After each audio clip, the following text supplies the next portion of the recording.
আমি আপনাদেরকে আজ এমন 5টি কবিরা গুনার কথা বলবো, যেই 5টি কবিরা গুনাহ আপনার গ্রামে আছে, আপনার ইউনিয়নে আছে, এই এলাকায় আছে।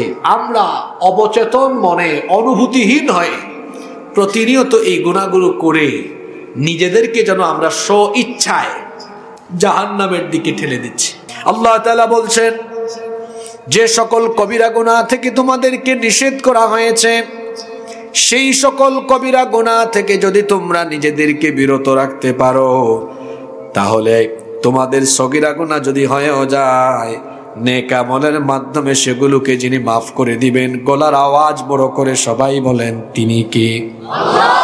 শুধু আল্লাহ ক্ষমাই করবেন না, বরং তার পাশাপাশি আল্লাহ তাআলা বলছেন, ওয়ানুদখিলকুম মুদখালান কারীমা, আমি তোমাদেরকে সম্মানজনক স্থান, অর্থাৎ তোমার সগীরা গুনাহ মাফ করে দিই, তোমাকে আমি আমার জান্নাতের মেহমান বানিয়ে দিব। নেক আমলের মাধ্যমে কিভাবে সগীরা গুনাহ মাফ হয়? আল্লাহর নবীর কয়েকটা হাদিস আপনাদেরকে শোনাই, কিভাবে নেক আমল করলে পরে সগীরা গুনাহ মাফ হয়ে যায়। যেমন আমরা যখন ওযু করি, ওযু করেন না আপনারা? ওযুর পানি যখন মানুষ অঙ্গ প্রত্যঙ্গ ওযুর পানি দিয়ে যখন ধৌত করে, ওযুর পানি যখন অঙ্গ প্রত্যঙ্গ গড়িয়ে গড়িয়ে পড়ে, তখন কিন্তু ওই ওযুর পানি অঙ্গ প্রত্যঙ্গ দিয়ে গড়িয়ে পড়ার সাথে সাথে ওই বান্দার সগীরা গুনাহগুলো ঝরে পড়ে যেতে থাকে। সুবহানাল্লাহ। আপনি যখন ওযু করেন, যখন মুখের ভেতরে পানি নিয়ে কুলি করেন, এই পানি যখন মুখ থেকে বের করে ফেলে দেন, মুখের সগীরা গুনাহগুলো পানির সাথে ঝরে পড়ে। আল্লাহু আকবার। আপনি যখন ওযুর পানি মুখমণ্ডলে ব্যবহার করেন, এই ওযুর পানি যখন আপনার মুখমণ্ডলে বেয়ে বেয়ে পড়তে থাকে, চোখের সগীরা গুনাহ, মুখের সগীরা গুনাহ মাফ হয়ে যেতে থাকে। যখন আপনি 2 হাত করে পর্যন্ত ধৌত করেন, 2 হাত বেয়ে বেয়ে যখন ওযুর পানি পড়ে, হাতের সগীরা গুনাহ মাফ হয়ে যেতে থাকে। আপনি যখন ওযুর পানি পা ধৌত করেন, ওযুর পানি দিয়ে যখন পা ধৌত করেন, পা বেয়ে বেয়ে যখন পানি পড়ে, তখন পানির সাথে আপনার পায়ের সগীরা গুনাহ ঝরে পড়ে যেতে থাকে। কিভাবে নেক আমলের মাধ্যমে সগীরা গুনাহ মাফ হয় শোনেন। আল্লাহর নবী বলেছেন, আস-সালাওয়াতুল খামসু ওয়াল জুমআতু ইলাল জুমআতি কাফফারাতুল লিমা বাইনাহুন্না মা লাম তাকশিল কাবাইর। আল্লাহর নবী বলেছেন, যখন কোনো ব্যক্তি কবিরা গুনাহ থেকে নিজেকে মুক্ত রাখে, আর সেই ব্যক্তি যদি প্রতিদিন 5 ওয়াক্ত নামাজ যথাসময়ে যথাযথভাবে আদায় করে, এক জুমা থেকে নিয়ে পরবর্তী জুমা পর্যন্ত যদি সে পুরো সপ্তাহের 5 ওয়াক্তের নামাজ যথাসময়ে যথাযথভাবে আদায় করতে পারে, এই এক সপ্তাহের ভেতরে তার যদি কোনো সগীরা গুনাহ হয়েও যায়, 5 ওয়াক্ত নামাজের আমলের কারণে আল্লাহ তার সব সগীরা গুনাহ মাফ করে দিবে। অন্য আরেকটি হাদিস, সম্ভবত এই হাদিসটা আপনাদের পরিচিত, আপনারা অনেকেই জানেন। আল্লাহর নবী একদিন সাহাবীদেরকে বললেন, তোমাদের কারো বাড়ির সামনে যদি একটা নহর থাকে, আর সেখানে যদি তোমরা দৈনিক কেউ 5 বার গোসল করো, তাহলে তোমাদের শরীরে কি কোনো ময়লা থাকবে নাকি? সাহাবায়ে কেরাম বললেন, না, আমরা যদি দৈনিক 5 বার সেই নহরের মধ্যে গোসল করি, শরীরে কোনো ময়লা থাকার কথা না। আল্লাহর নবী তখন বললেন, 5 ওয়াক্ত নামাজের উদাহরণ হলো তাই, যদি তোমরা প্রতিদিন 5 ওয়াক্ত নামাজ যথাযথভাবে আদায় করো, দৈনিক 5 বার গোসল করলে যেমন শরীরে কোনো ময়লা থাকে না, 5 ওয়াক্ত নামাজ আদায় করলেও কোনো গুনাহ থাকে না। কবিরা গুনাহ ছাড়া সব সগীরা গুনাহ আল্লাহ মাফ করে দেয়। নেক আমলের মাধ্যমে কিভাবে সগীরা গুনাহ মাফ হয়, আরেকটা হাদিস আপনাদেরকে শোনাই। যেমন আল্লাহর নবীর উপরে দুরূদ পাঠ করা, এটা হলো একটা ফজিলতপূর্ণ এবং লাভজনক আমল। আল্লাহর নবী বলেছেন, মান সাল্লা আলাইয়া সালাতান ওয়াহিদাতান সাল্লাল্লাহু আলাইহি আশরু সালাওয়াত। আল্লাহ নবী বলেছেন, যে ব্যক্তি আমার উপরে একবার দুরূদ পাঠ করবে ওই ব্যক্তির উপরে আল্লাহ তাআলা 10 বার করে রহমত নাজিল করেন। সুবহানাল্লাহ। শুধু তাই নয়, আল্লাহ নবী আরো বলেছেন, ওয়া হুত্তাত আনহু আশরু খাতিয়াত। যে ব্যক্তি নবীর উপরে একবার দুরূদ পড়ে আল্লাহ ওই ব্যক্তির আমলনামা খুলে সঙ্গে সঙ্গে তার আমলনামা থেকে 10টা সগীরা গুনাহ মাফ করে দেয়। এই এতগুলো হাদিস আমাদেরকে কি বার্তা দিল? আমাদেরকে এই বার্তা দিল, আমরা যদি নিজেদেরকে কবিরা গুনাহ থেকে বাঁচাতে পারি, যদি ভুলবশত কোনো সগীরা গুনাহ হয়েও থাকে, নেক আমলের মাধ্যমে এগুলো যিনি মাফ করে দিবেন, জোরে বলেন তো তিনি কে? কন্ডিশন হলো কি থেকে বেঁচে থাকতে হবে? কবিরা গুনাহ থেকে বেঁচে থাকতে হবে। কিন্তু আমরা কি কবিরা গুনাহ থেকে নিজেকে বাঁচাতে পারি? আহা, কবিরা গুনাহ থেকে বাঁচাতে পারছি না বলেই তো নিজেদেরকে আমরা ক্রমেই জাহান্নামের পথে পরিচালিত করছি। ইন্না লিল্লাহি ওয়া ইন্না ইলাইহি রাজিউন। এজন্য কবিরা গুনাহ থেকে বেঁচে থাকার প্রাণান্তকর প্রচেষ্টা করতে হবে। কারণ কবিরা গুনাহ যদি আমার মধ্যে থাকে তাহলে তো আমি আল্লাহর ক্ষমা পাবো না। কবিরা গুনাহে কেউ যদি লিপ্ত থাকে, তওবা ছাড়া যদি মারা যায়, ও জাহান্নামী। কিন্তু সগীরা গুনাহ করে কেউ যদি মরেও যায়, এই ক্ষতি পুষিয়ে দেওয়ার ব্যবস্থা আছে। এই ক্ষতি পুষিয়ে দেওয়ার ব্যবস্থা আছে। কবিরা গুনাহ বড় মারাত্মক। এজন্য কবিরা গুনাহ থেকে নিজেকে বাঁচিয়ে রাখতে হবে। দুঃখ ভারাক্রান্ত হৃদয় নিয়ে বলি, আমার সমাজে এখন এমন কিছু কবিরা গুনাহ আছে যেগুলা মানুষ হর হামেশা করছে, কিন্তু তার মধ্যে কোনো অনুতপ্ততা নেই, অনুশোচনা বোধ নেই। তার খারাপ লাগে না, কষ্ট লাগে না, লজ্জা লাগে না, শরমও লাগে না। আমি আপনাদেরকে আজ এমন 5টি কবিরা গুনার কথা বলবো, যেই 5টি কবিরা গুনাহ আপনার গ্রামে আছে, আপনার ইউনিয়নে আছে, এই এলাকায় আছে। আমরা অবচেতন মনে, অনুভূতিহীন হয়ে প্রতিনিয়ত এই গুনাহগুলো করে নিজেদেরকে যেন আমরা স্ব ইচ্ছায় জাহান্নামের দিকে ঠেলে দিচ্ছি। যে 5টি কবিরা গুনাহ নিয়ে আজকে আলোচনা করব, এগুলো আমাদের সমাজে আছে কিনা একটু আমরা মিলাই। আপনাদের মনোযোগ আছে তো? নাম্বার 1, নাম্বার, ইচ্ছা করে ফরজ নামাজ তরক করা, এটা হলো কবিরা গুনাহ। আপনাদের এলাকায় আজান হলে মসজিদ একেবারে ফুলফিল হয়ে যায়, তাই না? আপনারা বলেন হয়ে যায়? তাহলে বোঝা গেল আমাদের এই এলাকায় এই কবিরা গুনাহটা নাই। নামাজ ছেড়ে দেওয়া সগীরা গুনাহ না কবিরা গুনাহ? জোরে বলতে হবে, সগীরা গুনাহ না কবিরা গুনাহ? নামাজ ছেড়ে দেওয়া, এটা হলো কবিরা গুনাহ। ওয়াজ মাহফিলে, তাফসীর মাহফিলে মানুষের জায়গা হয় না, কিন্তু ফজরের নামাজে আমাদের মসজিদের এক কাতারও পূরণ করা এটা বড় কষ্টসাধ্য ব্যাপার হয়ে দাঁড়ায়। এই হচ্ছে বর্তমান মুসলমানদের অবস্থা। ওয়াজ মাহফিলের আয়োজন করি আমরা, মাহফিলে এসে আলোচনাও শুনি আমরা, 12টা 1টা পর্যন্ত বয়ান শুনলাম, কিন্তু ফজরের নামাজ গিয়ে আমরা কাজা করলাম। ইন্না লিল্লাহি ওয়া ইন্না ইলাইহি রাজিউন। আমাদের সবচাইতে বড় দুশমন, সবচেয়ে বড় শত্রু, তার নাম হলো শয়তান, ইবলিস। বলেন তো দেখি, এই ইবলিস জান্নাত থেকে বের হতে হয়েছে কি না দেওয়ার কারণে? বলেন না সবাই, সিজদা না দেওয়ার কারণে। কয়টা সাজদা দেয় নাই? একটা সাজদা না দেওয়ার কারণে তাকে জান্নাত থেকে আউট করে দেওয়া হয়েছে। সে যখন জান্নাত থেকে বের হয়েছে, বের হওয়ার সময় সেও একটা ওয়াদা করেছে। কি ওয়াদা করেছে?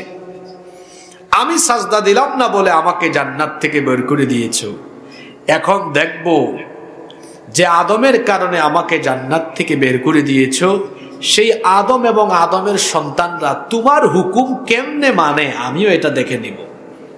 তোমার হুকুম যেন তারা না মানে, আমি তাদেরকে ধোঁকা দিব, আমি তাদেরকে প্ররোচনা দিব। এই প্রতিজ্ঞা করেছে কে? জোরে বলেন কে? এটা কি কোরআনে কারিমে নাই? সূরা আরাফ খুলে দেখেন। ইবলিস তখন বলেছিল, قال فبما أغويتني لأقعدن لهم صراطك المستقيم।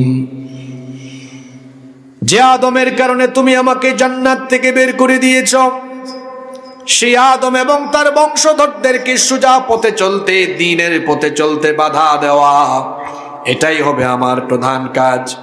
আর কিভাবে আমি তাদেরকে বাধা দিব? সে বলল, সুম্মা লাআতিয়ান্নাহুম মিন বাইনি আইদিহিম ওয়া মিন খালফিহিম ওয়া আন আইমানিহিম ওয়া আন শামাইলিহিম ওয়া লা তাজিদু আকসারাহুম শাকিরিন।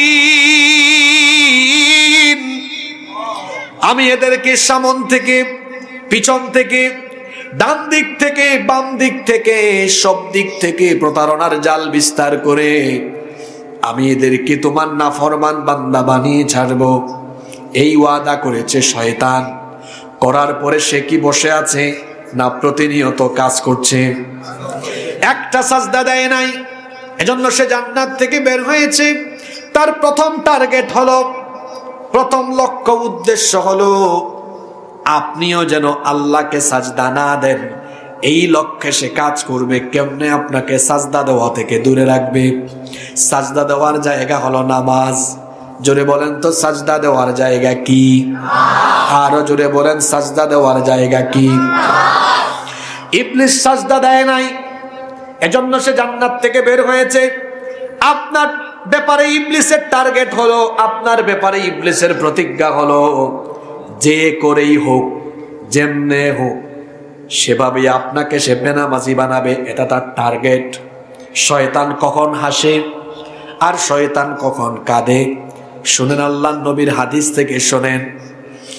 কোন একজন ব্যক্তি যখন নামাজের টাইমে নামাজে যায় না, নামাজের টাইমে যখন নামাজে যায় না, এই দৃশ্য দেখে ইবলিস আনন্দে মাতোয়ারা, খুশিতে আত্মহারা হয়ে হাসতে থাকে।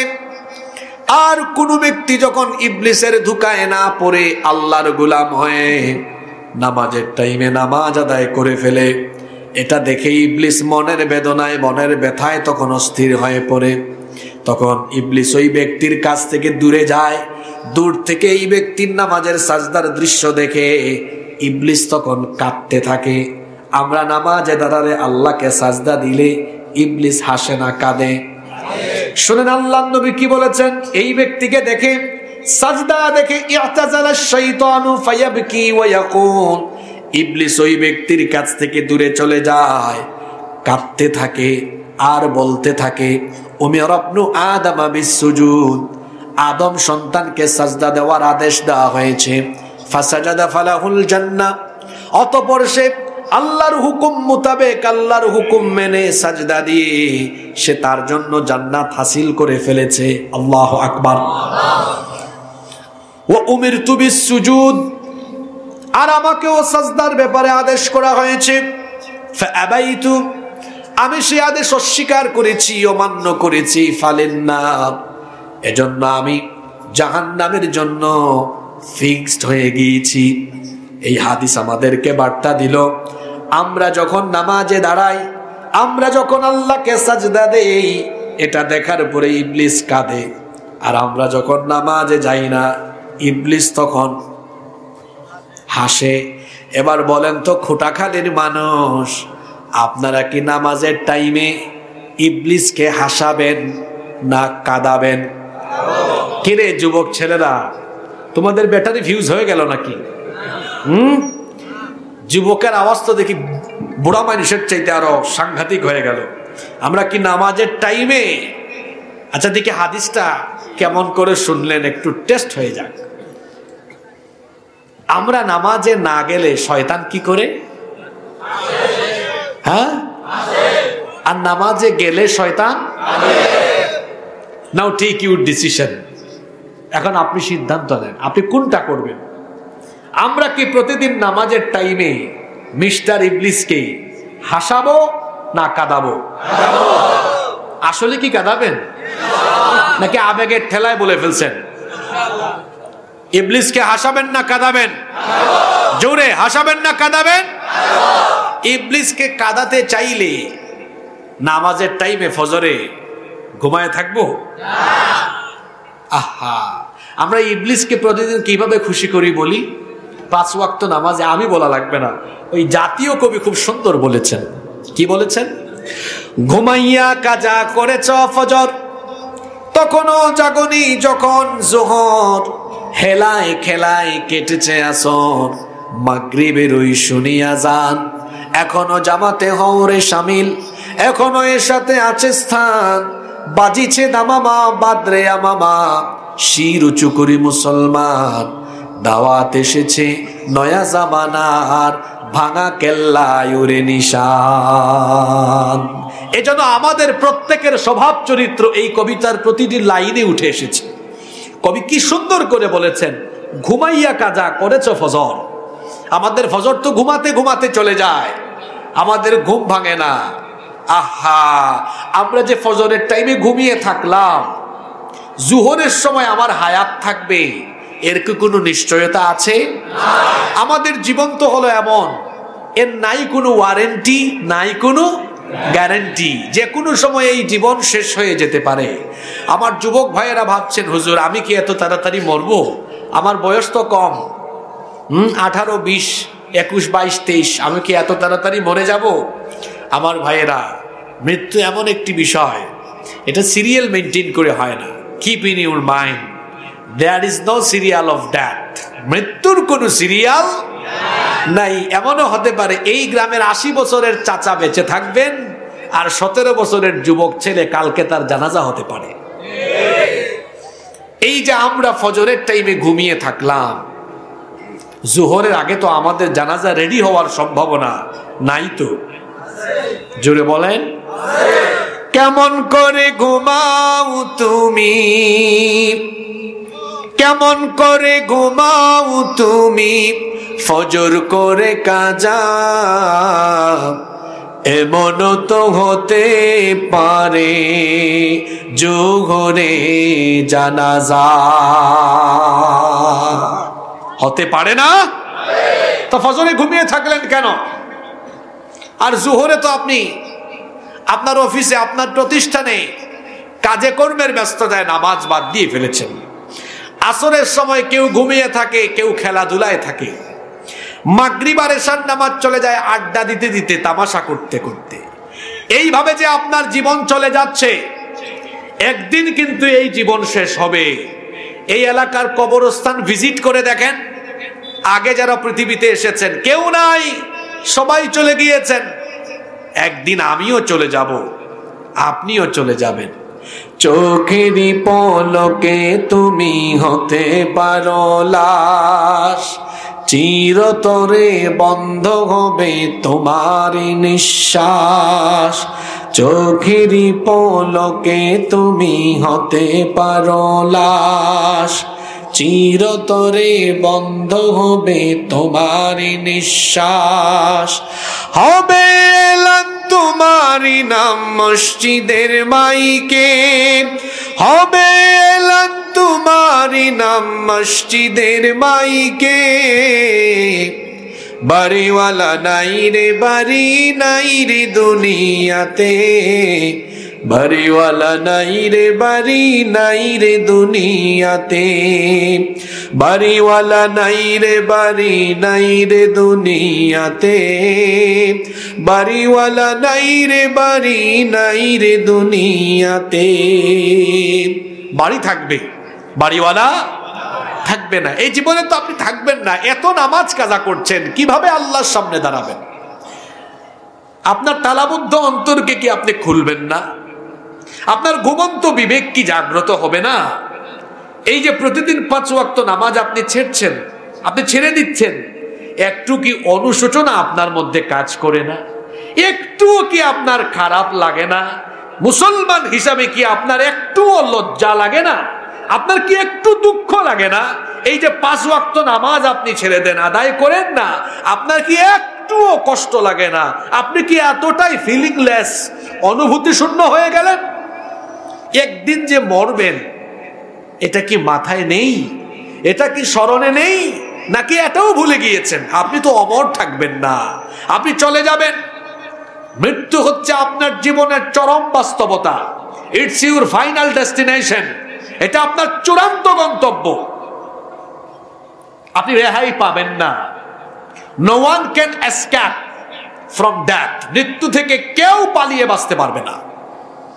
Everyone will take the test of that. প্রত্যেককেই মরণের স্বাদ নিতে হবে। তো আপনার এই বিবেক যে ঘুমিয়ে আছে, এটা কোন দিন জেগে উঠবে আমাকে বলেন? মৃত্যুর পরে আমি আমার রবের সামনে দাঁড়াবো। সবাই একদিন আল্লাহর সামনে দাঁড়িয়ে যাব। আপনাদের মনের ভেতর কি ন্যূনতম কোনো সন্দেহ আছে? যারা বললেন না তারা বিরাট সন্দেহে আছে যে আমরা আল্লাহর সামনে দাঁড়াবো। তারা ভাবতে পারে আমার পিতৃপুরুষ মাটির নিচে ঘুমিয়ে আছে, আমি এখন কবর খুললে দেখা যাবে এদের হাড্ডি মাংস কিছুই নাই, কঙ্কাল পেতে পারি বড়জোর। তো কিভাবে আমার পিতৃপুরুষ এরা মারা গিয়েছে, হাড্ডি মাংস ক্ষয় হয়ে গিয়েছে, এগুলোকে আবার একত্রিত করে জোড়া লাগিয়ে আবার আমাকে জীবিত করা হবে? ইটস কোয়াইট ইম্পসিবল, এটা অসম্ভব। এটা হয়তো ভাবছে আল্লাহর দ্বারা কি এটা অসম্ভব? কোরআনে তো এমন বহু যৌক্তিক আয়াত আছে। এই আয়াত আপনি শোনার পরেও যদি সন্দেহ থাকে তো বাস্তব কিছু কথা বলি। এই যে আমার হাতে এটা কি? মোবাইল। এই ফোন যদি নষ্ট হয় আমরা নিয়ে যাব কোথায়? দোকানে। মিকার বলেন নাকি আপনারা? মিকারের কাছে, মেকানিক না নাকি মিকার কয়? আচ্ছা যাই বুঝেন আপনারা, মেকানিক। তো মেকানিক দেখা যায় এই ফোন খুলে ফেলে, তাই না? খোলার পরে দেখা যায় বিভিন্ন পার্টস আলাদা আলাদা করে। যখন সে আলাদা আলাদা করে, বাইক ঠিক আছে কিছুই হয় না, আলাদা আলাদা করে এখানে একটু নাড়া খাইছে আর কিছু না, আমার দিকে তাকান। এটা দেখবেন সে খুলে ফেলে। খুলে ফেলার পরে দেখা যায় সব আলাদা রেখেছে। আপনি এটা দেখলেন, আপনি ভাববেন হাই হাই হাই, এটা কিভাবে আবার জোড়া লাগাবে? কিছুক্ষণ পর দেখা যায় যা সে খুলে আলাদা আলাদা করেছে আবার এগুলা ফিটিং দিয়ে দেয়। গাড়ি যারা ব্যবহার করেন, গাড়ি অ্যাক্সিডেন্ট হলে বা একটু ক্ষতিগ্রস্ত হলে, ডেন্টিং পেইন্টিং এর কাজ হলে গ্যারেজে নিয়ে গেলে দেখবেন গ্যারেজের মিস্ত্রি সব খুলে ফেলে, পার্ট পার্ট করে ফেলে, কিন্তু তার কাজ শেষ করে আবার সব জোড়া লাগিয়ে ফেলে। এই অপারেটর ভাই আজকে সকালে বা গতকাল যখন আসছে তখন তার মাইকের unit, horn, microphone, mixer, monitor এগুলো সব খুলে নিয়ে এসেছে। এখানে এসে ফিটিং দিয়েছে, আজকে রাতে বা কালকে সকালে সব আবার খুলে ফেলবে। এই খোলা ফিটিং এর জ্ঞান মানুষের মাথায় দিয়েছেন কে?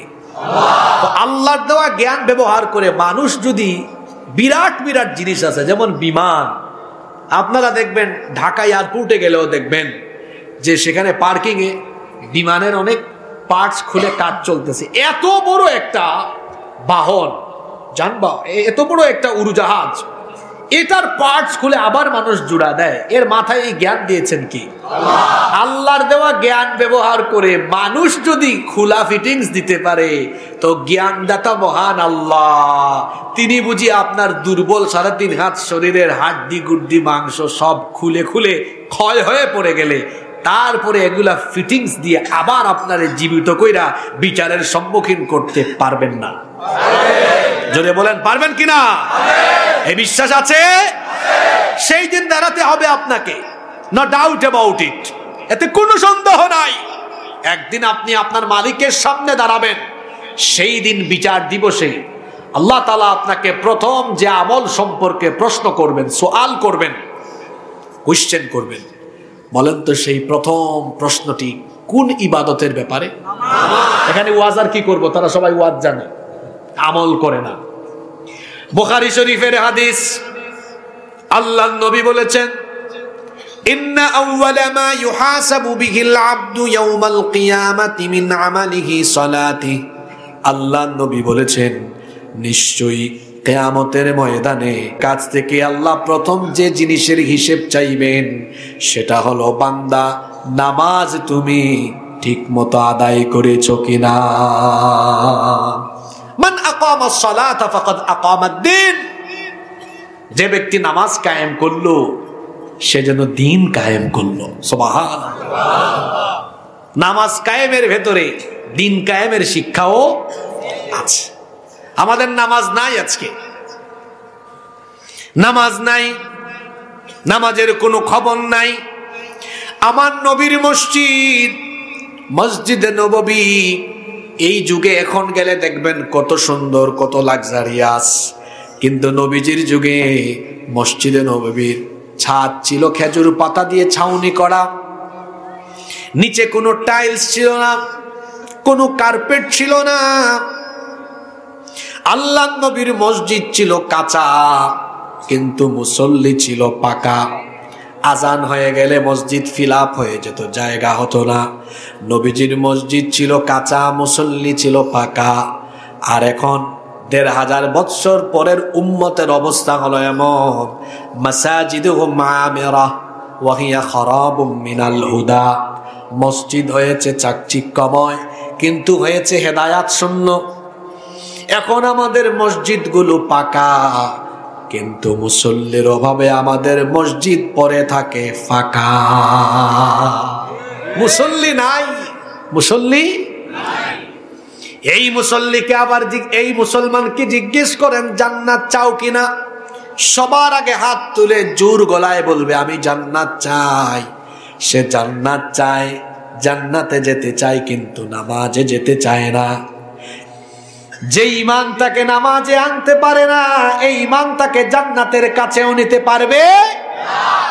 জান্নাতে যাওয়ার জন্য নামাজের হেফাজত করতে হবে। এজন্য আল্লাহ বলেছেন ওয়াল্লাযীনা হুম আলা সালাওয়াতিহিম ইউহাফিযুন উলাইকা হুমুল ওয়ারিসুনাল্লাযীনা ইয়ারিসুনাল ফিরদাউসা হুম ফিহা খালিদুন।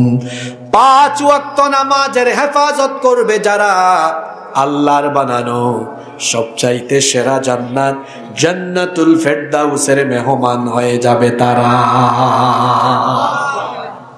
আল্লাহর নবী বলেছেন বাইনাল আবদি ওয়া বাইনাল কুফরি তারকুস সালাম। আল্লাহর বান্দা আর কাফিরের মধ্যে পার্থক্য হলো নামাজ ছেড়ে দেওয়া। এই দক্ষিণ ফুলছড়ি ইসলামী সমাজ কল্যাণ পরিষদের ভাইয়েরা যারা মাহফিলের আয়োজন করলেন, আপনারাই যদি নামাজ আদায় না করেন, এখানে যত মানুষ ওয়াজ শুনতে এসেছেন, যত মায়েরা বোনেরা এসেছেন, আমরা যদি ওয়াজ শুনে নামাজ আদায় না করি, তাহলে তো দেখা গেল আমরা যা শুনলাম তা মানলাম না, যা বললাম তা করলাম না। এমনটা তো হতে পারে না। একজন মুমিনের প্রথম দায়িত্ব হলো, মুমিন কখনো নামাজ ছাড়তে পারে না। সবার আগে সে নামাজকে প্রায়োরিটি দিবে, কারণ কিয়ামতে সর্বপ্রথম নামাজ সম্পর্কে যিনি জিজ্ঞাসাবাদ করবেন তিনি কে? আল্লাহ। আস-সালাতু হিয়া রাসুল ইবাদাহ। নামাজ হলো ইসলামের ইবাদতের মগজ, ইসলামের ইবাদতের মাথা। মাথা ছাড়া কি কোনো মানুষের পরিচয় পাওয়া যায় নাকি? ডিএনএ আর ফিঙ্গারপ্রিন্ট টেস্ট করা ছাড়া দেখেই মানুষ চেনার উপায় হলো, মনে করেন এখানে ৪-৫ জন মানুষের পা থেকে এই এতটুকু এতটুকু বুক পর্যন্ত অংশ আছে, কিন্তু মাথা নাই। এখন কি এতটুকু দেখেই কোনো মানুষের পরিচয় সাথে সাথে বোঝা যাবে? কিন্তু যদি মাথা থাকে চেহারা দেখে বোঝা যাবে। তাহলে মানুষের এই ৩.৫ হাত বডির মধ্যে তাকে সহজে চেনার জন্য যে জিনিসটা সবচেয়ে বেশি গুরুত্বপূর্ণ সেটা হলো মাথা। ইসলামের ইবাদতের মগজ মাথা হলো নামাজ। মাথা কেটে ফেলে যেমন পা থেকে বুক পর্যন্ত অংশ দেখলে কোনো মানুষের পরিচয় পাওয়া যায় না, ঠিক তেমনি ভাবে ইসলামের ইবাদতের মাথা নামাজ বাদ দিয়ে আপনি ওয়াজ শুনে, ওয়াজ করে, রোজা রেখে, হজ করে, যাকাত দিয়ে, নামাজ বাদ দিয়ে নিজেকে মুসলমান হিসাবে পরিচয় দেওয়া যায় না। সবার আগে হলো, জোরে বলেন, সবার আগে হলো। কি হবে যদি আমার নামাজ ঠিক না থাকে? নামাজ নামাজ নামাজ ঈমান আনার পরেই হলো কিয়ামতের দিন প্রথম হিসাব হবে কি সম্পর্কে? ছাত্র, কিশোর, তরুণ, যুবকদেরকে আমি বলবো, এই যে আমার সামনে অনেক কিশোর ছেলেরা, তরুণ যুবক ছেলেরা বসে আছে, আমি আমার ভাইদেরকে বলবো, এই বয়স হলো আমাদের জন্য গুরুত্বপূর্ণ সময়। কারণ এই বয়সটা হলো কচু পাতার পানির মতো। কিসের মতো বললাম? কচু গাছ আছে আপনাদের এলাকায় নিশ্চয়ই, দেখবেন কচু পাতার মধ্যে পানি পড়লে পাতা শুধু নড়াচড়া করে আর পানি শুধু টলমল টলমল করে, করে না?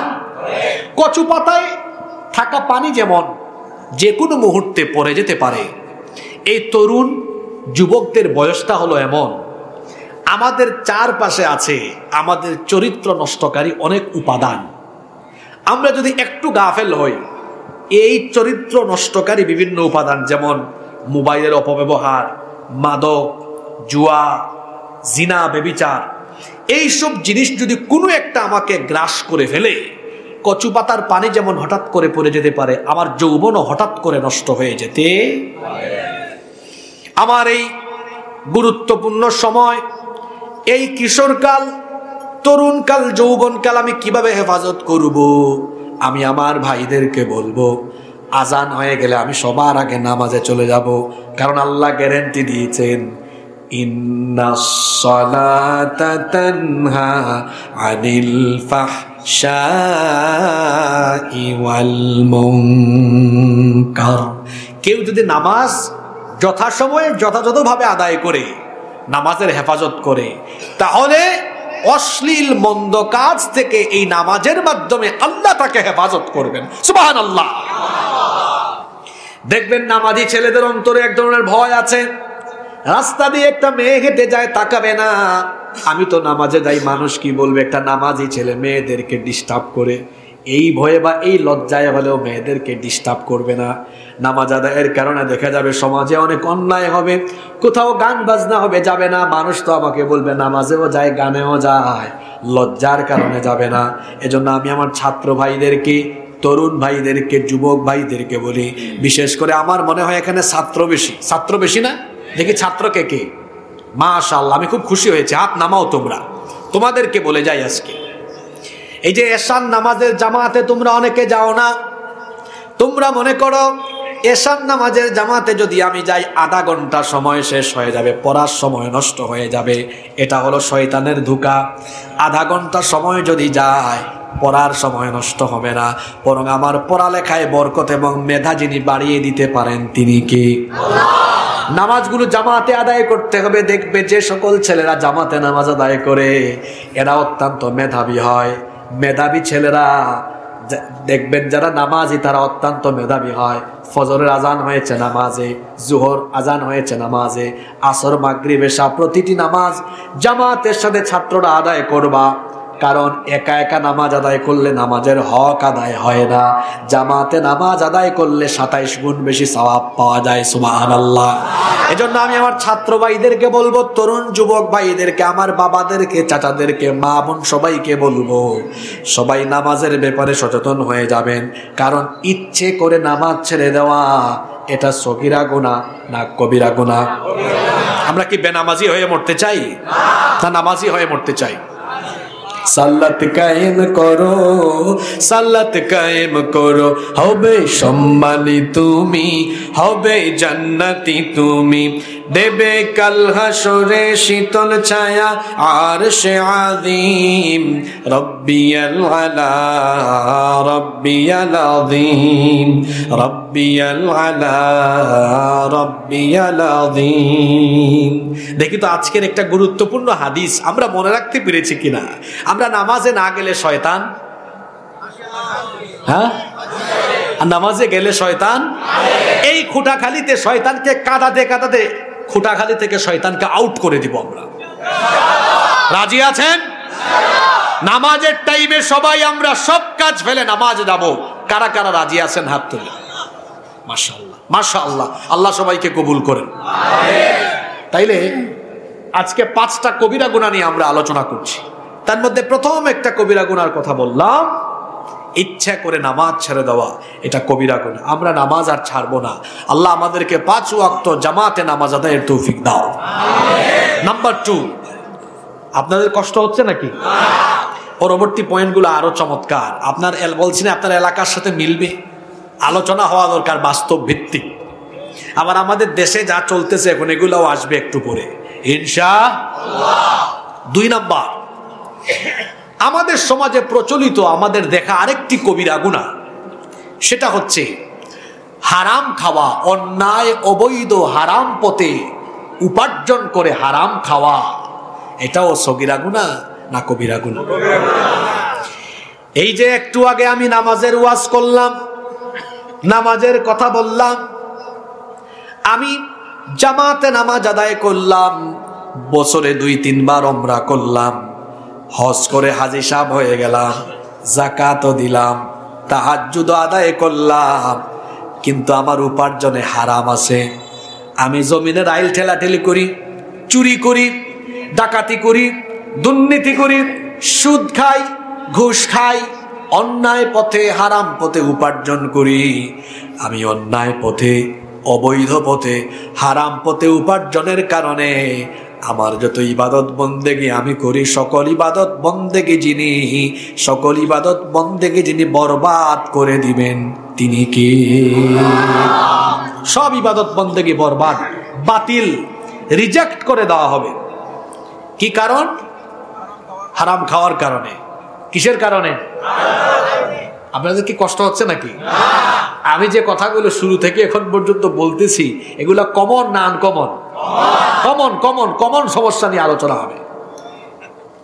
কমন সমস্যা। পৃথিবীতে এখন হালাল খাওয়া সবচেয়ে চ্যালেঞ্জের ব্যাপার। এখন হালালের ভেতরে হারাম ঢুকছে। কয়েকটা উদাহরণ দেই।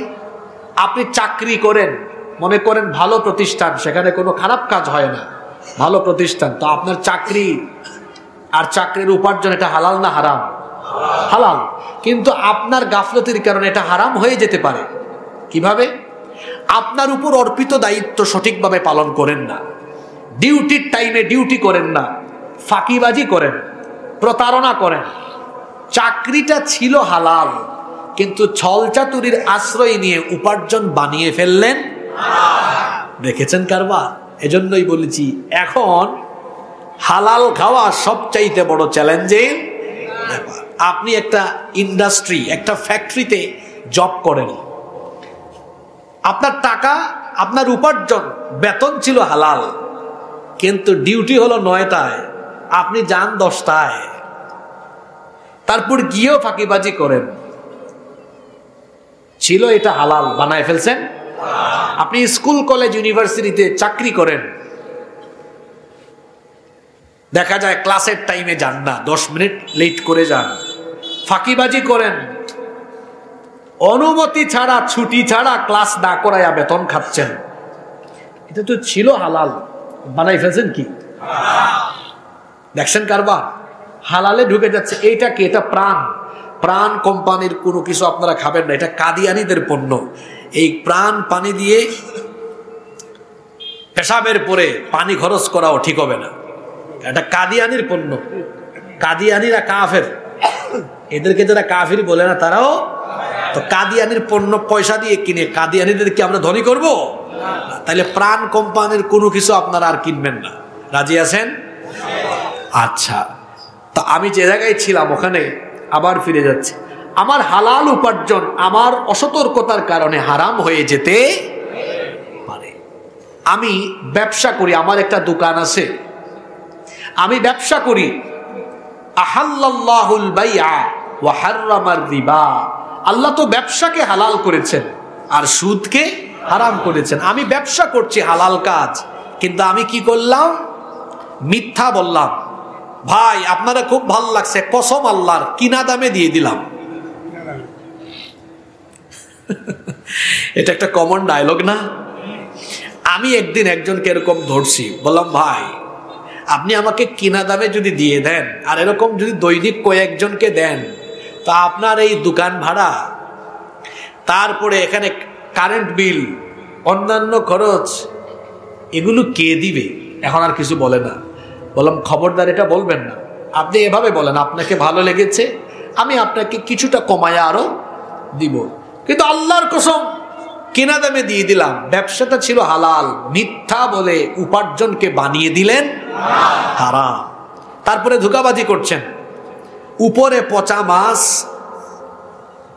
উপরে তাজা মাছ, নিচে পচা মাছ। ব্যবসা এটা ছিল হালাল, এখানে প্রতারণা করলেন। নবীজি বলেছেন মান গাশশা ফালাইসা মিন্না, যে প্রতারণা করে সে আমার উম্মত। ছিল হালাল, বানায় ফেললেন কি হারাম। জায়গা জমিনের ঝামেলা আছে বহু জায়গায়, দেখা যায় জায়গা জমি আরেকজনেরটা জোর করে দখল করছে, খায়া ফেলতেছে, চাষাবাদ করছে নিজের ঘাম পরিশ্রম করে, কিন্তু এই যে ছলচাতুরি করছে এখন খাচ্ছে কি হারাম। হারাম খাওয়ার পরে যে রক্ত মাংস হয় সেটাও হারাম। আর এই হারাম শরীর কোনোদিনও আল্লাহর পবিত্র জান্নাতে প্রবেশ করতে পারবে না। এক হাজী সাহেব হজে গিয়েছেন। উনি কিরকম হাজী, সারা বছর পয়সা কামায় 2 নাম্বারি করে। হজের সময়ে জিদ্দা বিমানবন্দরে নেমে তারপরে তালবিয়া পড়ছে, লব্বাইক আল্লাহুম্মা লব্বাইক লব্বাইক লা শারীকা লাক লব্বাইক ইন্নাল হামদা ওয়ান নি'মাতা লাক ওয়াল মুলক লা শারীকা লাক লব্বাইক আল্লাহুম্মা লব্বাইক। এটার অর্থ কি? লব্বাইক আল্লাহুম্মা লব্বাইক, হে আল্লাহ আমি হাজির, আমি প্রেজেন্ট, আমার উপস্থিতি গ্রহণ করো। আল্লাহ তখন বলেন, হে হারামখোর, তুই যে আসার সময় তোর ভিসা আর টিকিট করলি এটা তো হারাম টাকায়। হে হারামখোর, তোর শরীরের পরিধানরত ইহরামের কাপড় ওইটাও হারাম টাকা, তোর শরীরের প্রতি ফোঁটা রক্ত হারাম, মাংস হারাম, আর আইসা আমারে বলস আল্লাহ আমি হাজির। তোর মতো হারামখোরের উপস্থিতি আমি আল্লাহ গ্রহণ করলাম না। আপনি এসে আল্লাহরে সাজদা দিবেন, কোটি কোটি টাকা দান করে দিবেন, অথচ সব কামাইছেন হারাম পথে, আল্লাহ ঠেকা পড়ছে, আল্লাহ এটা কবুল করে নেবেন। যে ব্যক্তি হারাম খায়, এই হারামখোরের নামাজ, হারামখোরের রোজা, হজ, যাকাত, দান, সদকা কোন ইবাদত আল্লাহর কাছে কবুল হয় না। মুসলিম শরীফের হাদিস, এই হাদিস বর্ণনা করেছেন সবচাইতে যিনি বেশি সংখ্যক হাদিস বর্ণনা করেছেন, নাম হলো আবু হুরায়রা রাদিয়াল্লাহু আনহু। তিনি বলছেন আল্লাহর রাসূল বলেছেন ইন্নাল্লাহা তাইয়্যিব লা ইয়াকবালু ইল্লা তাইয়্যিবা, নিশ্চয়ই আল্লাহ তাআলা পবিত্র, তিনি পবিত্র ছাড়া কোনো জিনিস কবুল করেন না। ওয়া আন্নাল্লাহা আমারাল মুমিনিনা বিমা আমারা বিহিল মুরসালিন, আল্লাহ তাআলা রাসূলদেরকে যে আদেশ করেছেন মুমিনদেরকেও একই রকমের আদেশ দিয়েছেন।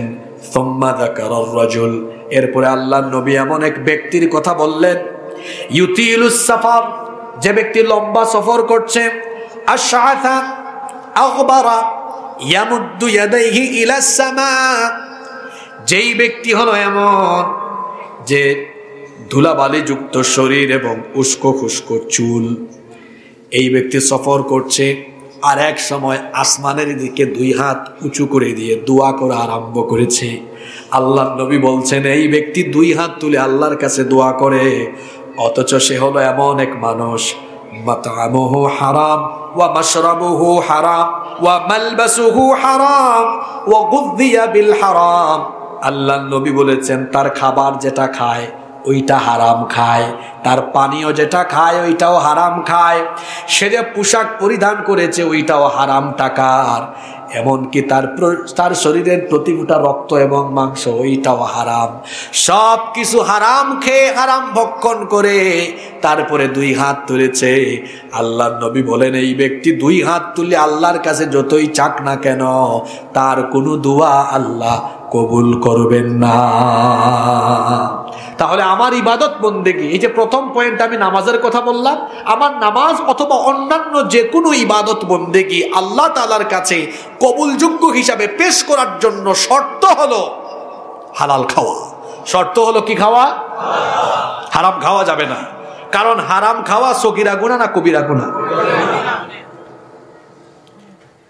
আর যারা হারামখোর এরা কখনো কথা বললে সত্য বলে না, এরা সত্য পথে চলতে পারে না।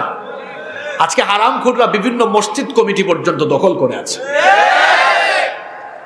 আমরা আমাদের মসজিদের সভাপতি, সেক্রেটারি, ক্যাশিয়ার বানিয়ে দেই টাকা দেখে, পয়সা দেখে, ক্ষমতা দেখে। অথচ মসজিদ কমিটির দায়িত্বশীল হবে সেই ব্যক্তি যে ব্যক্তি যত বেশি আল্লাহকে ভয় করে, যে যত বেশি পরহেজগার, সেই ব্যক্তিগুলোই হবে মসজিদ কমিটির দায়িত্বশীল।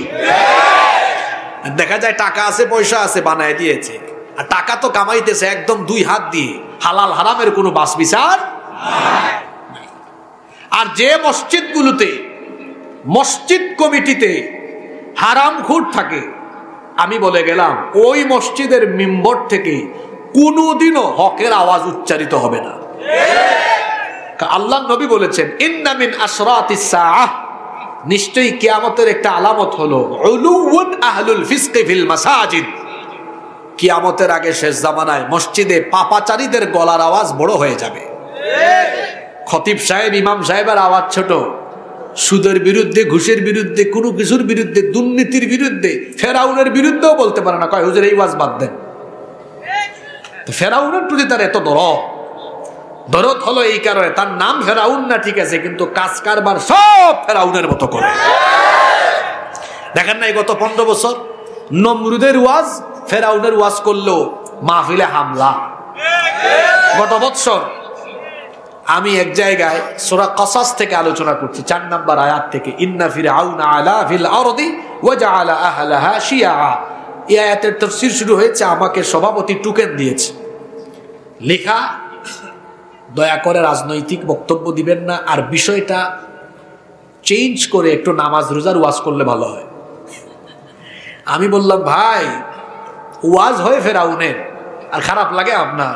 তো ফেরাউন আসছে মিশরে, আপনি মিশরের ওয়াজ বাংলাদেশে আপনার ঘাড়ের উপর টেনে নিয়ে আসলেন কেন? কি বলেন, এরকম আনে না? এই যে শয়তান, এই শয়তান কিন্তু সে একা না, তার দলবল আছে।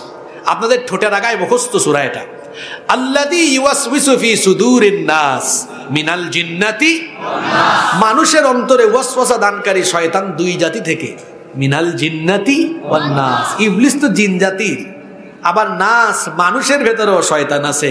অর্থাৎ ইবলিস কিছু কিছু মানুষকে টার্গেট করে তার খেলাফত দিয়েছে, খাস মুরিদ বানিয়েছে। সুতরাং মানুষ, শয়তান শুধু জিনের ভেতরে নয়, মানুষের ভেতরেও। প্রশ্ন হলো, মানুষের ভেতরে থাকা শয়তানগুলাকে আমরা চিনব কেমনে?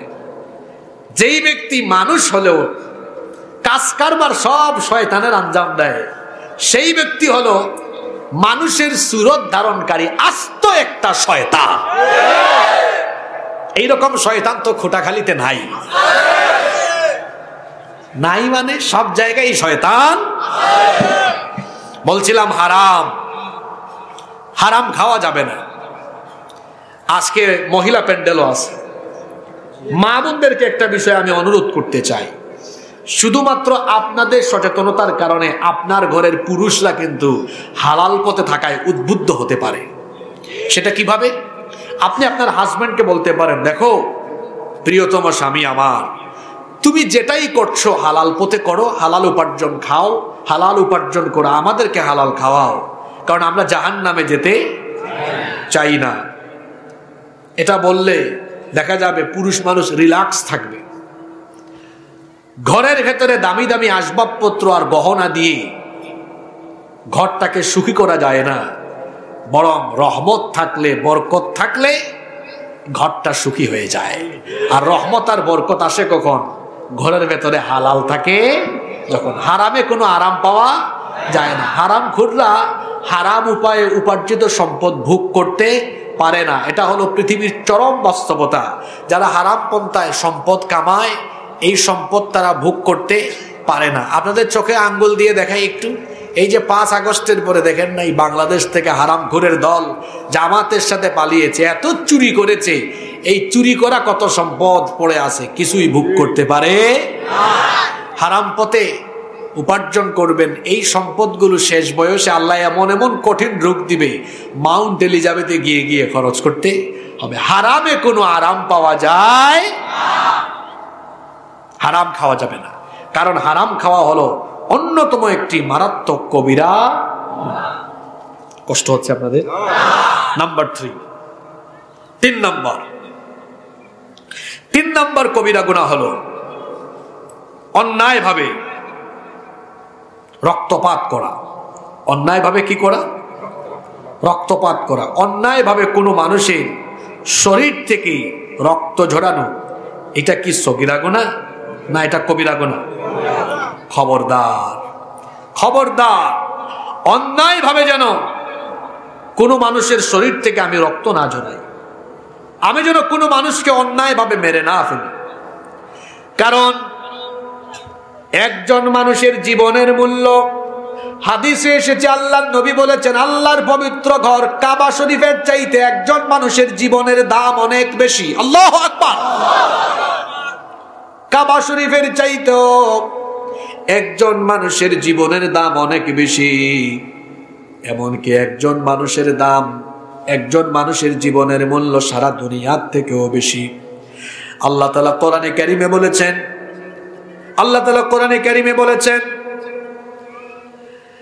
মান ক্বাতালা নাফসান বিগাইরি নাফসিন আও ফাসাদিন ফিল আরদি ফাকান্নামা ক্বাতালান নাসা জামিআ ওয়া মান আহইয়াহা ফাকান্নামা আহইয়ান নাসা জামিআ।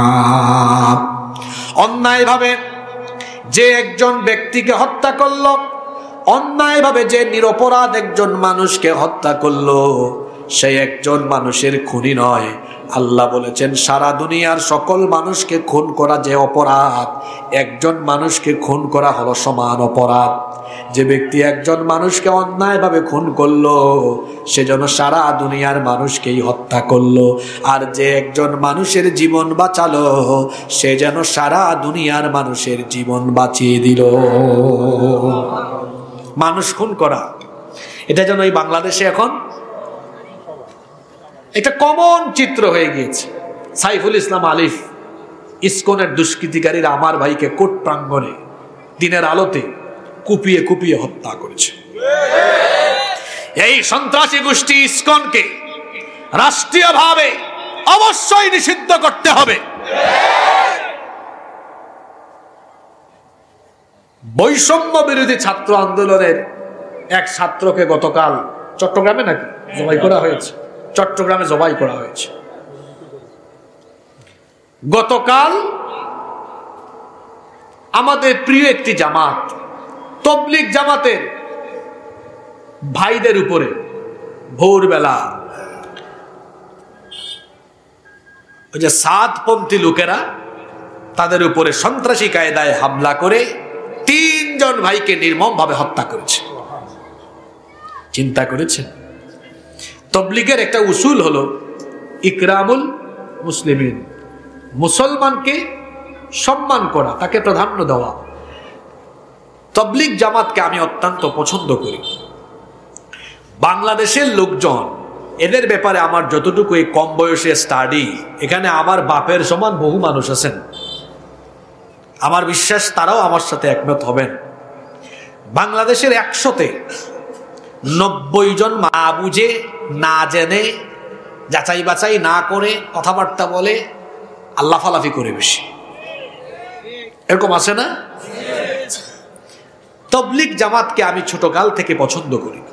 এই জন্য পছন্দ করি, আমি ছোটবেলা থেকে দেখেছি তারা তাজকিয়ার কাজ করে, তারা মানুষের ঈমান আমলকে পরিশুদ্ধ করার কাজ করে। অনেক মানুষ নামাজ জানে না, এরা নামাজ শিখিয়ে দিচ্ছে। কোরআন তেলাওয়াত জানে না, কোরআন তেলাওয়াত শিখিয়ে দিচ্ছে।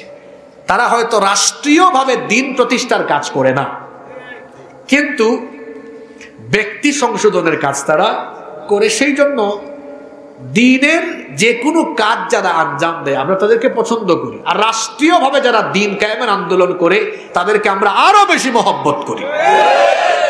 তো তাবলীগ জামাতের ভাইদেরকে আমরা পছন্দ করি, আমরা ভালোবাসি। আমরা চাই তাবলীগ জামাত আলেম উলামা দ্বারা পরিচালিত হোক। কারণ তাবলীগ জামাতের অনেক জায়গায় দেখা যায় অনেকে বিভিন্ন চিল্লা দিয়ে, কয়েকটা চিল্লা দিয়ে বা কয়েকদিন তাবলীগে গিয়ে দেখা যায় যে আলেম উলামার থেকে বেশি জানে, এরকম একটা ভাবসাব দেখায়, আছে না? আপনি 2-3 চিল্লা দিয়ে যদি সব জেনে ফেলেন, তাহলে একজন লোক কামিল পাশ করলো, দাওরায়ে হাদিস পাশ করলো, মাস্টার ডিগ্রি শেষ করলো, পিএইচডি হোল্ডার হলো, জীবনের 20-22 বছর পড়াশোনা করলো, যদি 2-3 চিল্লা দিয়ে সব শিখা যেত, তো 20-22 বছর পড়ালেখা করলো কেন? পড়ালেখা করলো যে ব্যক্তি ডক্টরেট ডিগ্রি শেষ করবে তারও তো জানার কোনো শেষ। মোট কথা জ্ঞানের এই জগৎটা হলো অসীম। এজন্য আমার কোনো এক উস্তাদ একদিন আমাকে বলেছিলেন, রাস্তাঘাটে যদি কোনো কাগজ পাও, সেখানে যদি কোনো লেখা দেখো, ওইটাকেও সংগ্রহ করে তোমার কাছে নিও, কারণ ওখানেও তোমার জন্য কোনো জ্ঞান থাকতে পারে। সুবহানাল্লাহ।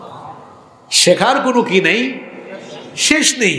তা আপনি কয়েকদিন চিল্লায় গিয়ে যদি মনে করেন হামসে বড় কোন হে, আমার চেয়ে কে আর বড় আছে, এটা তো তাকাব্বুরি হয়ে যাবে। আল্লাহ বলেছেন আল কিবরিয়া উরিদাই, অহংকার আমার চাদর। যে ব্যক্তি অহংকার করে সে যেন আমার চাদর নিয়ে টানাটানি করে। এজন্য যে যত বড় জ্ঞানী হয় সে তত বেশি বিনয়ী হয়। মান তাওয়াদা লিল্লাহ রাফাআহুল্লাহ, যে আল্লাহর জন্য বিনয়ী হয় আল্লাহ তার সম্মান বাড়িয়ে দেন। সুবহানাল্লাহ। আমার জ্ঞান যেন আমাকে বিনয়ী বানায়, আমার জ্ঞান যেন আমাকে অহংকারী না করে, আর আমার চোখে আমি যেন বড় না হই। নিজে যাকে বড় বলে বড় সেই নয়, লোকে যাকে বড় বলে বড় সেই। এজন্য আল্লাহ রাসূল কি সুন্দর দোয়া শিখিয়েছেন, আল্লাহুম্মা জাআল ফি আইনি সগীরা ওয়াজআল ফি আয়ুনিন নাসি কাবীরা। আল্লাহ আমার চোখে আমাকে ছোট বানাও আর মানুষের চোখে আমাকে বড় বানাও। সুবহানাল্লাহ। নিজের ঢোল নিজে পিটাতে যাবেন না। আমি কেমন, আমার কর্মের মধ্য দিয়ে মানুষ আমাকে যাচাই করবে। তাকাব্বুর, অহংকার কখনো নিজের ভেতরে নিয়ে আসা যাবে না, কারণ অহংকার হলো শয়তানের স্বভাব, অহংকার হলো নমরুদীয় ফেরাউনীয় স্বভাব। তাবলীগ জামাতের যে সমস্যা দেখা দিয়েছে, আমরা তাবলীগ জামাতের শীর্ষস্থানীয় আলেমুল আমাদেরকে অনুরোধ করব, আপনারা বসে এই বিষয়টি সমাধান করুন। কারণ হলো আমরা যারা মুসলমান, আমাদের মধ্যে নিজেরা মারামারি করলে ইসলাম বিরোধীদের ঈদের আনন্দ চলে আসবে, তারা খুশি হবে। আমরা এই খুশি, ইসলাম বিরোধীদের এই আনন্দ দেখতে চাই। তাদের উভয়ের সংঘাত 2017-18 সাল থেকে শুরু হয়েছে।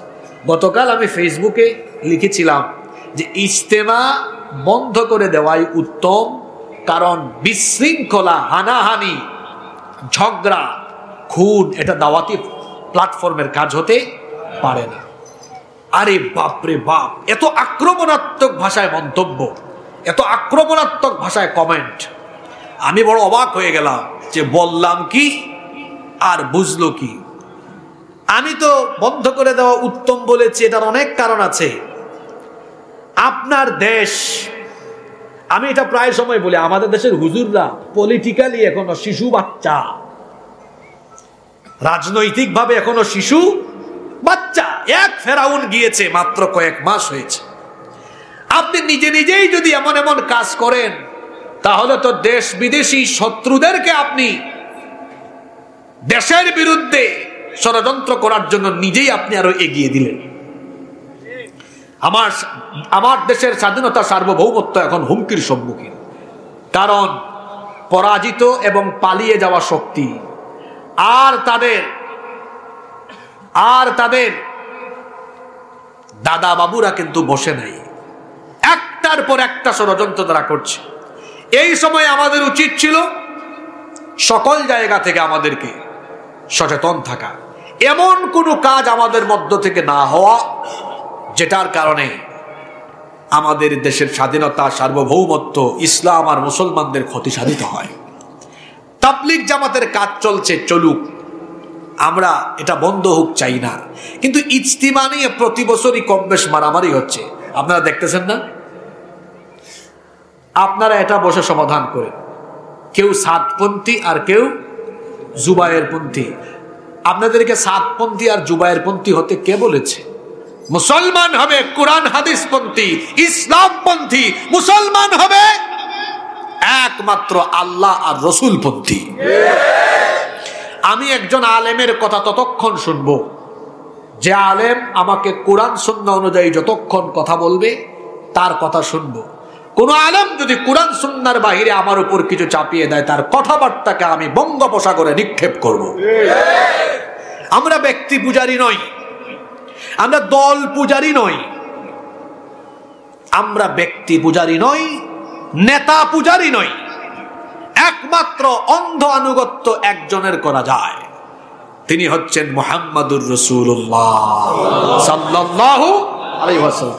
এছাড়া পৃথিবীর কাউকে আমরা অন্ধভাবে আনুগত্য করি না, কোনোদিন করব না। এটা কোনো মুসলমানের কাজ হতে পারে? আমরা বলবো এই হানাহানি, এই সংঘাত বন্ধ হোক। আমরা সম্প্রীতি চাই, হৃদ্যতা চাই, আমরা সবাই মিলেমিশে বাংলাদেশে থাকতে চাই। কওমি উলামা থেকে শুনেছি যে সাতপন্থীরা কোরআন হাদিসের অপব্যাখ্যা করে। যদি এটা সত্যি হয়, আমি বলবো সব কওমি উলামা মাশায়েখ প্লাস সবাই মিলে, তাহলে সাতপন্থীদেরকে আপনারা বাংলাদেশে ইজতেমা বা তাবলীগের কাজ নিষিদ্ধ করেন, তারা তাদের কাজ ইন্ডিয়ায় করুক। আর ইন্ডিয়া থেকে এত ভাড়া করে হুজুর আনা লাগবে কেন? বাংলাদেশে কি হুজুরের অভাব আছে? বাংলাদেশি কওমি ঘরানা হোক, আলিয়া ঘরানা হোক, এখানে প্রচুর উলামা মাশায়েখ আছেন, আলহামদুলিল্লাহ। অন্যায় ভাবে মানুষের রক্ত ঝরানো যাবে? কিয়ামতের দিন হিসাব হবে, বিচার হবে। দুই হিসাব হবে, হাক্কুল্লাহ, আল্লাহর হক, হাক্কুল ইবাদ, বান্দার হক। আল্লাহর হকের বিচার আরম্ভ হবে নামাজ দিয়ে। জোরে বলেন তো কি দিয়ে? আর বান্দার হকের বিচার আরম্ভ হবে কি দিয়ে? আল্লাহ নবী বলেছেন, আউয়ালু মা ইউকদা বাইনান নাসি ইয়াউমাল কিয়ামাতি ফিদ-দিমা। কিয়ামতের দিন মানবাধিকার সম্পর্কিত সর্বপ্রথম হিসাব হবে রক্তের হিসাব। যারা অন্যায়ভাবে মানুষের রক্ত ঝরিয়েছে, সেই অন্যায় রক্তপাতের হিসাব যিনি করবেন তিনি কে? খবরদার, অন্যায়ভাবে মানুষের রক্ত ঝরানো যাবে না। এটা সগীরা গুনাহ না কবিরা গুনাহ? বেশি কষ্ট হয়ে যাচ্ছে না? আর দুইটা পয়েন্ট আছে, আপনারা কি আমাকে 15 মিনিট সময় দিতে পারবেন না? নাম্বার 4, দেখি তো আগের তিনটা মনে আছে কিনা।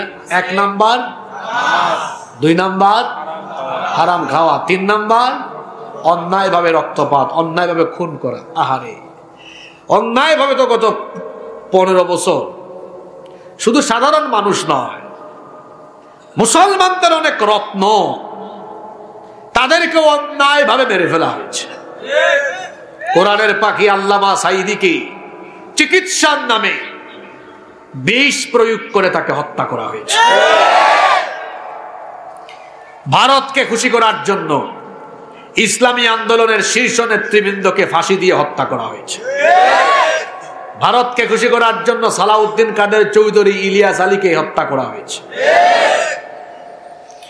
এত এত মানুষের রক্ত যারা ঝরিয়েছে, আর জুলাই আগস্টে শত শত হাজার হাজার মায়ের বুক যারা খালি করেছে, সেই খুনিদের বিচার অবশ্যই বাংলার মাটিতে হতেই হবে। তবে দেশ কোন দিকে যাচ্ছে আমি জানি না। 15 বছর দেখলাম আলিমুল আমাদেরকে হাত করা লাগাইয়া কোর্টে তোলা হতো। গতকাল না পরশু দেখলাম খুনি, চোর, ডাকাত, এদেরকে হাত করা ছাড়া তোলা হয়েছে। আর যে হাসি মারলো, দেখেন না আপনারা, হাসি দেখার পরে আমি অবাক, ওখানে কি জামাই আদরে আছে নাকি? পুলিশও হাসে, এরাও। আপনারা দেখেন নাই মনে হয়? এটা কারা কারা দেখছেন? এটা মাশাআল্লাহ, হাত নামা। প্রশাসনকে সতর্ক করছি, এই দেশের মজলুম মানুষের সাথে তামাশা করবেন না। যাদের হাত নিরপরাধ মানুষের রক্তে রঞ্জিত, আদালতে তোলার সময় শুধু হাতে হাত করা নয়, ডান্ডা বিড়ি লাগাইয়া প্রয়োজনে গরু বাঁধার রশি দিয়া টানা হেঁচড়া করে আদালতে নিয়ে আসবেন। নইলে কালো মানিককে সিলেটের মানুষ যেভাবে ফাটায়া দিয়েছে, ফাটায় দিবে একদম। মানুষকে আপনারা উত্তেজিত হতে বাধ্য করছেন। যে যেমন অপরাধী, যে যেমন কর্ম করেছে তাকে তেমন ফল ভোগ করতে হবে। এত জামাই আদর কিসের? চোরকে চোরের মতো তুলতে হবে। এরা রাষ্ট্রীয় চোর, এরা দেশের সম্পদ চুরি করে, লুটপাট করে বাহিরে দেশের সম্পদ পাচার করে দিয়েছে। তো চোরকে জামাই আদরে আদালত চত্বরে তুলেন কেন? চোরকে চোরের মতো তুলবেন, খুনিকে খুনির মতো তুলতে হবে। আপনারা কষ্ট পেলেন নাকি? আমি কি অযৌক্তিক কোনো কথা বলেছি? চোরকে তো চোরের মতো আনতে হয়। নাম্বার 4, 4 নাম্বার কবিরা গুনাহ হলো জিনা, ব্যভিচারে লিপ্ত হওয়া। জিনা আজকে আমার সমাজের একটা ভয়াবহ রোগ। এই রোগে যুবক আক্রান্ত, যুবতীও আক্রান্ত, তরুণ তরুণী, বিবাহিত অবিবাহিত সব আক্রান্ত। আর এখন জিনা, ব্যভিচার আর যৌনতার আকর্ষণীয় উপাদানের নাম হলো জিনা। ব্যভিচারের রাস্তায় মোবাইল সহজ করে দিয়েছে। চোখের জিনা হয় যখন আমি এই মোবাইলে গুগল শরীফ, ইউটিউব শরীফে গিয়ে আজে বাজে ভিডিও ওপেন করে দেখা আরম্ভ করি, আমার চোখের জিনা আরম্ভ হয়ে যায়। ও আমার ভাইয়েরা, আমার চোখের কোনো খেয়ানত হলে দুনিয়ার কেউ যদি নাও জানে, চোখের খেয়ানতের খবর যার কাছে আছে তিনি কে? আল্লাহ তাআলা বলছেন, ইয়ালামু খাইনাতাল আয়ুনি ওয়া মা তুখফিস সুদূর। তোমাদের চোখের খেয়ানতের খবর এবং অন্তরের খবরও যার কাছে আছে। গলার আওয়াজ বড় করে বলেন তিনি কে? এখানে আমি আলহামদুলিল্লাহ খুশি হয়েছি। অনেক ছাত্ররা, তরুণরা, যুবকেরা মাহফিলে এসেছে। আমার আদরের ভাইদেরকে আমি বলতে চাই, বিবাহের আগে কোনো হারাম রিলেশনে সম্পৃক্ত হওয়া যাবে না। বিবাহ বহির্ভূত কোনো হারাম রিলেশন করা যাবে না। মেয়েদের পিছনে ঘুর করা যাবে না। মেয়েদের পিছনে ইতরের মতো, বদমাশ লুচ্চা ছেলেদের মতো ঘুর করা যাবে না। বরং নিজের যৌবনের হেফাজত করতে হবে। নিজের যৌবনকে হেফাজত করতে হবে। অনেক ছেলেদের বয়স 17 বছর, 18 বছর, রাতের বেলা কম ঘুমায়, 2টা 3টা পর্যন্ত মোবাইলে তাহাজ্জুদ পড়ে মেয়েদের পিছনে ঘুর করে। তার মুখের এই যে 2 পাশের গালের মাংস হাড্ডির চিপার ভিতরে ঢুকে গিয়েছে। জীবাণু মুরগির মতো হাঁটে, দেখলে মনে হয় বুড়া মানুষের চেয়ে শক্তি কম। কারণ তার এনার্জি, তার ব্যাটারি ফিউজ, তার যৌবন পাহাড়ের চিপায় চাপায়, খাটের কোনায় কানায় নষ্ট হয়। যৌবন নষ্ট করা যাবে না। তারুণ্য আর যৌবনের শক্তির হেফাজত করতে হবে। আল্লাহর নবী আমার যুবক ভাইদের ব্যাপারে কি কথা বলেছেন শোনেন। আল্লাহর নবী বলেছেন, কত সুন্দর কথা বলেছেন, ইয়া শাবাব, হে যুবকেরা, গদ্দু আবসারুকুম, তোমাদের চোখের হেফাজত করো। কেন নবীজি চোখের কথা আগে বললেন? কারণ চক্ষু হলো জিনার মূল দরজা। মানুষ প্রথমে চক্ষু দিয়ে দেখে, এটা হলো হৃদয়ের আয়না। চক্ষু দিয়ে দেখে, তারপরে সেটা অন্তর দিয়ে চিন্তা ভাবনা করে, এরপরে অ্যাকশনে যায়। এজন্য আল্লাহ নবী বলেছেন, ইয়া শাবাব আল ইসলাম, হে ইসলামের যুবকেরা, প্রথমেই তোমরা তোমাদের এই চক্ষুকে নিয়ন্ত্রণ করে ফেলো। কুল লিল মুমিনিনা ইয়াগুদ্দু মিন আবসারিহিম, নবী মুমিন পুরুষদেরকে বলেন তারা যেন তাদের চক্ষুকে পরনারী থেকে নিম্নগামী করে রাখে। আমার চক্ষুকে আমি একটা নারীর দিকে, একটা মেয়ের দিকে দিব না, কারণ নিষেধ করে দিয়েছেন কে? আল্লাহ। বিয়ের পরে আমার বউয়ের দিকে আমি আমার চক্ষুকে যতবার দিব গুনাহ হবে না, বরং যতবার তাকাবো ততবার আল্লাহ আমলনামায় সওয়াব দিবে। কিন্তু এটা বিবাহের আগে হবে না। প্রেম, ভালোবাসা, রোমান্স এগুলো বিবাহের আগে হয় না, এটা বিবাহের পরে হয়। বিবাহের আগে যেটা হয় এটা শয়তানি, বিবাহের আগে যেটা হয় এটার নাম হলো। আমার যুবক ভাইদেরকে বলবো, চোখের যদি শুধু হেফাজত করতে পারেন, আপনি জিনা ব্যভিচার থেকে আপনাকে অনেকাংশেই হেফাজত করে ফেলতে পারবেন। আর রাসূল আপনাদের ব্যাপারে কি বলেছেন শোনেন, মাইয়াদমানলি, বুখারীর হাদিস এটা, মাইয়াদমানলি মা বাইনা লাহিয়াইহি ওয়া রিজলাইহি আদমানু লাহুল জান্নাহ। আল্লাহর নবী বলেছেন, যে ব্যক্তি তার দু চোয়ালের মধ্যবর্তী জায়গা অর্থাৎ জিহবা আর দু উরুর মধ্যবর্তী জায়গা অর্থাৎ লজ্জাস্থান, এই দুটো জিনিসের জিম্মাদারি যারা গ্রহণ করবে, কিয়ামতের দিন আমি নবী নিজে তার জন্য জান্নাতের জিম্মাদার হয়ে যাব। যুবক ভাইরা, আপনাদের জন্য জান্নাতের জিম্মাদারি গ্রহণ করবেন মুহাম্মদুর রাসূলুল্লাহ সাল্লাল্লাহু আলাইহি ওয়াসাল্লাম। আপনাদের চরিত্র বানাতে হবে ইউসুফ আলাইহিস সালামের মতো, যাকে রব্বুল আলামিন এই দুনিয়ার অর্ধেক সৌন্দর্য দান করেছিলেন। এত সুন্দর সুপুরুষ ছিলেন, যাকে দেখে মিশরের সেই যুগের সুন্দরী রূপসী নারীরা তার চেহারার দিকে তাকিয়ে রূপে মুগ্ধ হয়ে পাগল পাড়া হয়ে ফল কাটতে গিয়ে নিজেদের আঙ্গুল কেটে ফেলেছে, তারা টেরও পায় নাই। আল্লাহু আকবার। যেই ঘরে তিনি লালিত পালিত হয়েছেন, সেই ঘরের দুষ্ট নারী জুলাইখা প্রতিদিন তার চোখের সামনে ইউসুফ আলাইহিস সালামকে দেখতে দেখতে পাগল পাড়া হয়ে একদিন তার দাসীর মাধ্যমে তার বেডরুমে, তার খাস কামরায় নিয়ে আসলো। 7টা দরজা ছিল, সবগুলো দরজা তালা লাগিয়ে লক করে দিল, বন্ধ করে দিল। এরপরে বলল, ইউসুফ আসো, আমার কাছে এসে আমার মনোবাসনা পূরণ করো। ইউসুফ আলাইহিস সালাম তিনি ওই মুহূর্তে আল্লাহ তাআলাকে ভয় করলেন। আল্লাহকে ভয় করে এই নারীর কুপ্রস্তাব তিনি প্রত্যাখ্যান করে দিয়ে আল্লাহর উপর ভরসা করে আল্লাহর নাম নিয়ে তালাবদ্ধ দরজার দিকে তিনি যখন দৌড় মারলেন, আল্লাহ তাআলা খুশি হয়ে গিয়ে লক করা তালাবদ্ধ থাকা 7টি দরজা, সবগুলো দরজা তার কুদরতি চাবি দিয়ে খুলে দিলে।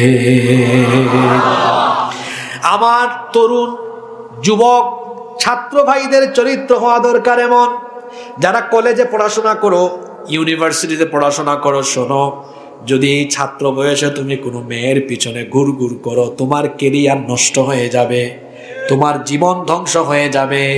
মেয়েদের পিছনে ঘুরঘুর করো না, বরং আজান হলে নামাজে যাও, চরিত্র ঠিক করো আর মনোযোগ দিয়ে পড়াশোনা করে নিজের কেরিয়ার বিল্ড আপ করো।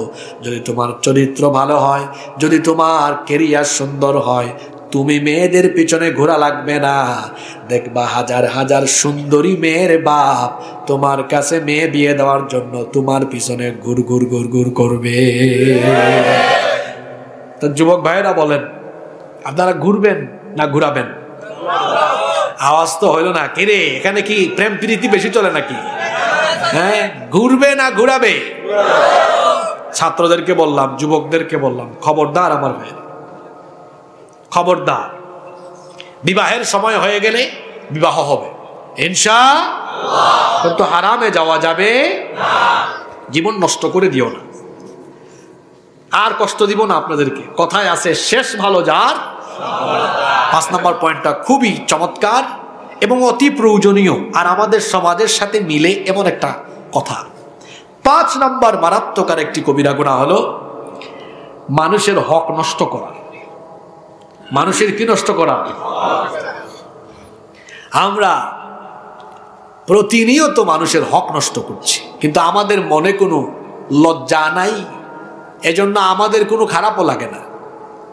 মানুষের হক অন্যায়ভাবে নষ্ট করলে, এরপরে আল্লাহর কাছে তওবা করলে, আল্লাহ কিন্তু এই তওবা কবুল করেন না ততক্ষণ যার হক নষ্ট করেছেন সে আপনাকে যদি ক্ষমা না করে কিংবা তার হক তাকে যদি ফিরিয়ে না দেন, আল্লাহ আপনাকে ক্ষমা করবেন। কিভাবে হক নষ্ট হচ্ছে আমার দিকে তাকান। বাবা মা সন্তানের হক নষ্ট করছে, আবার সন্তান তার মা বাবার হক নষ্ট করছে, স্বামী স্ত্রীর হক নষ্ট করছে, স্ত্রী স্বামীর হক নষ্ট করছে, ভাই বোনের হক নষ্ট করছে, বড় ভাই ছোট ভাই বোনদের জায়গা জমি মেরে খেয়ে ফেলে এমন মানুষ খোটাখালিতে নাই। প্রতিবেশীর হক নষ্ট করে, অন্যায়ভাবে অবৈধভাবে মানুষের জায়গা জমি দখল করে এমন মানুষ নাই। মাত্র 500 টাকা ঘুষ খেয়ে সালিশ ব্যক্তিত্ব সমাজের মধ্যে বিচার করে উল্টা পাল্টা রায় দিয়ে, সবলের পক্ষে রায় দিয়ে দুর্বলকে আরো দুর্বল করে এমন ঘুষখোর বিচারক আমাদের খোটাখালিতে নাই গো। মানুষের হক নষ্ট করে কি এগুলা কমন ওয়াজ না আনকমন ওয়াজ গো? এই রোগ আছে তো। এক প্যাকেট বেনসন দিলে বিচারের রায় উল্টায়া দেয়। আমি এই রকমও পেয়েছি। আমি একবার আমার গ্রামের বাড়িতে আর কি ওইদিকে দেখলাম এক লোককে বিচারের আগে বেনসন দিচ্ছে, বেনসন। তা আমি এটা দেখলাম, বেনসন সিগারেট আছে না, তো বললাম ওনার কাছে বেনসন দেয় কেন? আর কিছু লাগবে না, এক প্যাকেট বেনসন পাইছে, আজকে বিচারে রায় উল্টাই দিবে সে। সত্যি দেখলাম তাই হয়েছে, কারণ সে এলাকার মাতবর, তার উপরে কেউ কথা। অন্যায়ভাবে বিচার করে, মানুষের হক নষ্ট করে, মিথ্যা মামলা দিয়ে মানুষকে জেল খাটায় বছরের পর বছর। আমাদের ভাইয়েরা এলাকায় আসতে পারে নাই, মায়ের জানাজায় আসতে পারে নাই, বাপের জানাজায় আসতে পারে নাই, এলাকার সাথে যোগাযোগ রাখতে পারে নাই, এমন হয়েছে কি হয় নাই? অন্যায়ভাবে মানুষের হক নষ্ট করা এটা মারাত্মক কবিরা গুনাহ। কিয়ামতের ময়দানে 2 রকমের বিচার হবে, হাক্কুল্লাহ, হাক্কুল ইবাদ, আল্লাহর হক, বান্দার হক। কোন মানুষ আল্লাহর হক যদি নষ্ট করে, আল্লাহর হক হলো যেমন নামাজ, রোজা, হজ, যাকাত, ইবাদত বন্দেগী যা আল্লাহর সাথে সম্পর্কিত, আল্লাহর সাথে সংশ্লিষ্ট, আল্লাহর সাথে রিলেটেড বিষয়াদি, কোনো বান্দা যদি সেগুলো নষ্ট করে, আল্লাহ যদি কাউকে ক্ষমা করে দেন, জান্নাত দিয়ে দেন, আল্লাহ যদি কারো হাক্কুল্লাহ সংক্রান্ত বিষয় মাফ করে দেন, এতে আমাদের কোনো আপত্তি নাই, আল্লাহ চাইলে করতে পারেন। কিন্তু হাক্কুল ইবাদ, বান্দার হক যদি কেউ নষ্ট করে, আল্লাহ এটা ক্ষমা করবেন না, কারণ বিষয়টা আল্লাহর নয়, বিষয়টা বান্দার। বিষয়টা কার? শেষ একটা হাদিস শুনে আজকে বাড়িতে যান। এই হাদিসটা মনে রাখবেন, মোনাজাত করে যখন উঠে বাড়িতে যাবেন, আপনার ঘুমন্ত বিবেককে জাগ্রত করে বিবেকের দরজায় করাঘাত করবেন যে কথাটা কি বলে গেল। এই হাদিসটা মুসলিম শরীফে এবং তিরমিজি শরীফে বর্ণিত হয়েছে। আবু হুরায়রা রাদিয়াল্লাহু আনহু হাদিসটি বর্ণনা করেছেন। তিনি বলছেন, আল্লাহর নবী একদিন সাহাবীদেরকে জিজ্ঞেস করলেন, আতাদরুনা মাল মুফলিস, আতাদরুনা মানিল মুফলিস, ও সাহাবীরা তোমরা কি জানো আমার উম্মতের মধ্যে সবচাইতে অসহায়, সবচাইতে নিঃস্ব কোন ব্যক্তি? আল্লাহর রাসূলের সাহাবীরা তখন বললেন, ইন্নাল মুফলিসা ফিনা মাল্লা দিরহাম লাহু ওয়ালা মাতা। নিশ্চয়ই আমাদের মধ্যে সবচাইতে অসহায় হলো সেই ব্যক্তি যার কাছে কোনো দিরহাম, টাকা পয়সা নাই, ওয়ালা মাতা, ভোগ্য সামগ্রী অর্থাৎ সহায় সম্পদ, বাড়িঘর কিছুই নাই। সেই হলো আমাদের উম্মতের সবচাইতে অসহায়। হয়তো আপনার বিবেকও বলবে উত্তর ঠিক আছে, কারণ যার ঘর নাই, বাড়ি নাই, সহায় নাই, সম্পদ নাই, যার টাকা নাই, পয়সা নাই, সেই তো অসহায় হয়। সাহাবীরা যখন এই কথা বললেন, আল্লাহর নবী বললেন না, উত্তর সঠিক হয়নি। সাহাবীরা তখন বললেন, তাহলে আপনি বলেন কে আমাদের উম্মতের সবচাইতে অসহায় ব্যক্তি? আলোর পথে 24 24 ঘন্টা শুধু ইসলাম প্রচার।